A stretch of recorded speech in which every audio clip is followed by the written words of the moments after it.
I met Liam on a rainy afternoon. I was 24, fresh out of college, working at a tiny coffee shop to pay my bills. The rain poured outside, and the shop was quiet. Then he walked in. His jacket was soaked, but his smile was warm. "Black coffee, no sugar," he said, his voice soft but steady. I nodded, my hands fumbling with the coffee machine. My heart did a little flip. We got to talking that day. He told me he was a software engineer, always coding late into the night. I shared my dream of becoming a graphic designer, sketching ideas in my notebook. He leaned forward, his eyes locked on mine. "You're going to make it, Emma," he said. I believed him. I don't know why, but I did. Soon, we were spending every spare moment together. We walked through the park, leaves crunching under our feet. We ate ice cream at midnight, laughing at the brain freeze. We watched old movies in a rundown theater, his hand holding mine. "I love how real you are," he told me one night, his fingers brushing my cheek. I smiled, my heart full. I thought I'd found the one. But there were signs I didn't see. Or maybe I didn't want to see. He'd glance at his phone, read a message, then lock it fast. He'd step outside to take calls, saying it was work. I trusted him. I told myself I was being silly. Love makes you blind like that. 6 months in, things felt perfect. Liam came to my house, met my mom. She liked him right away. "He's a good one, Emma," she said, stirring her tea. I beamed. I was proud. But then I started to notice things. He was always busy on weekends. "Big project at work," he'd say, kissing my forehead. I nodded, but something felt off.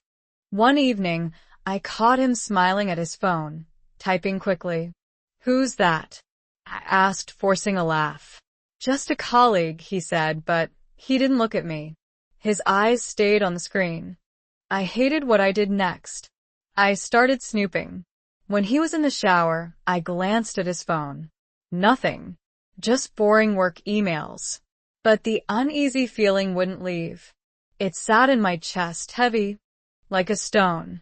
One night, he forgot his phone at my place. I was tidying up when it buzzed. A message lit up the screen. "Me tonight? Miss you." My breath caught. My hands shook as I picked up the phone. His password was my birthday. That should have made me feel safe. It didn't. I opened the chat. Her name was Sophie. The messages hit me like punches. "You're my everything," she wrote. "Can't wait to see you," he replied. I scrolled back. Months of texts. Dates when he told me he was working late. Photos of them together, smiling.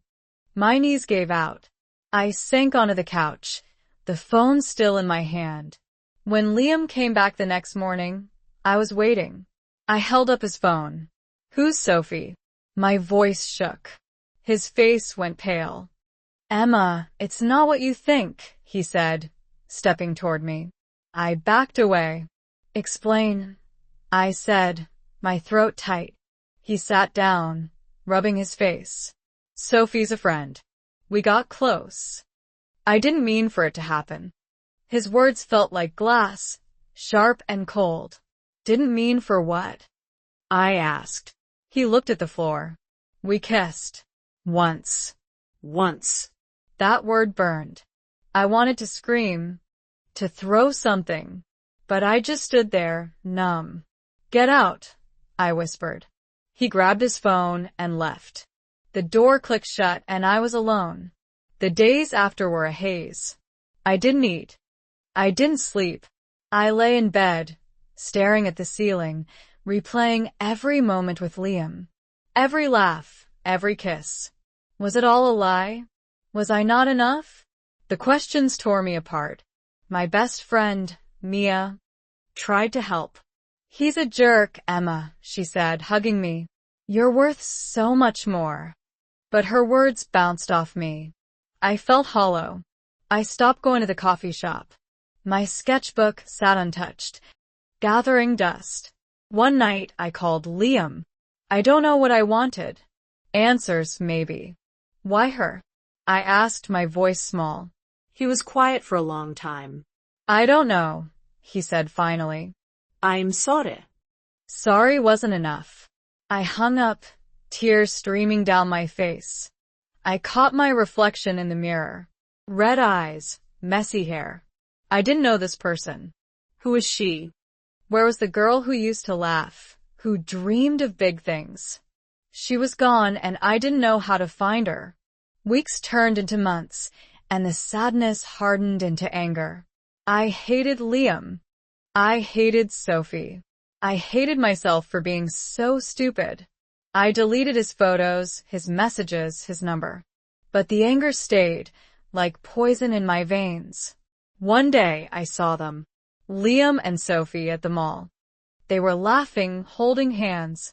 My blood boiled. I wanted to march over, to yell, to make them feel my pain. But I turned and walked away, my nails digging into my palms. At home, I punched my pillow until I couldn't breathe. Why me?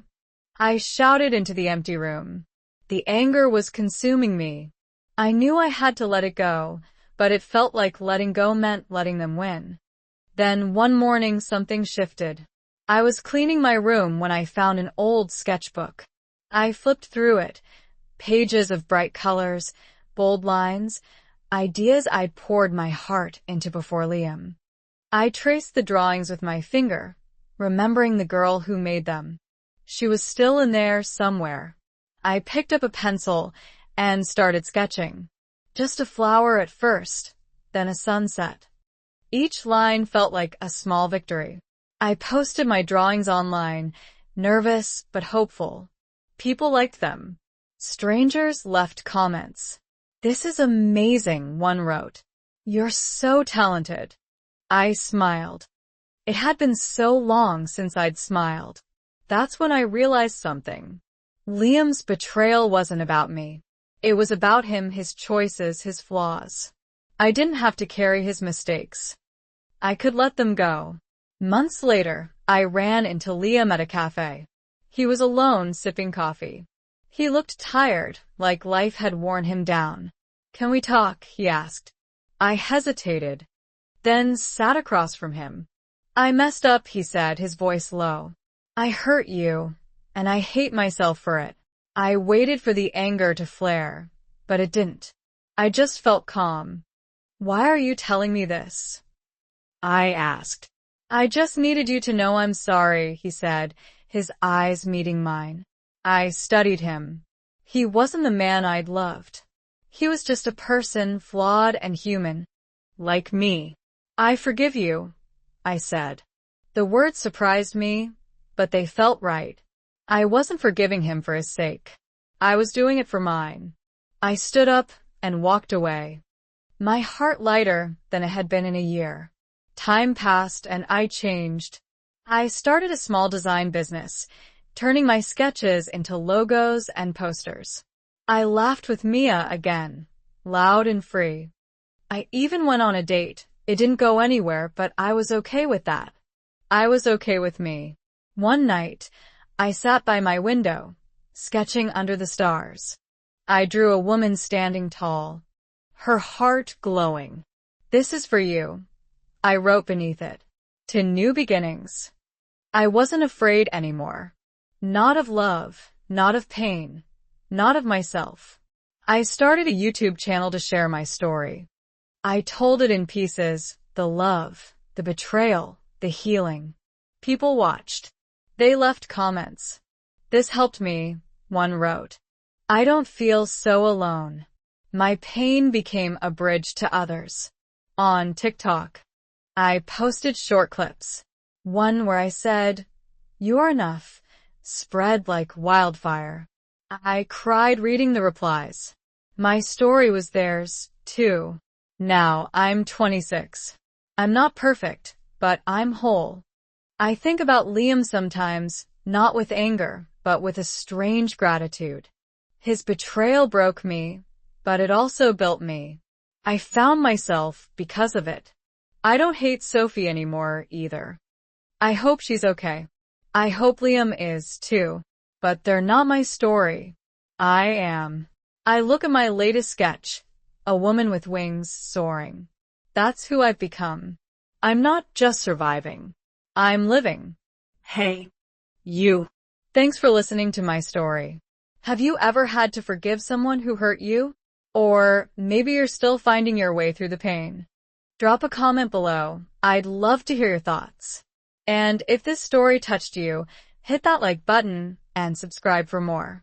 Let's keep sharing, healing, and growing together.